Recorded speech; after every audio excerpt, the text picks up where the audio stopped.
You ask Tiger to solve. This deals with linear equations with one unknown. The final result is x equals -5.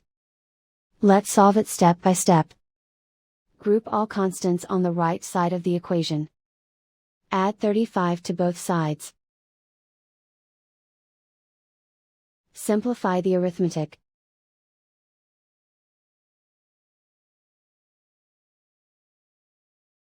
Isolate the x.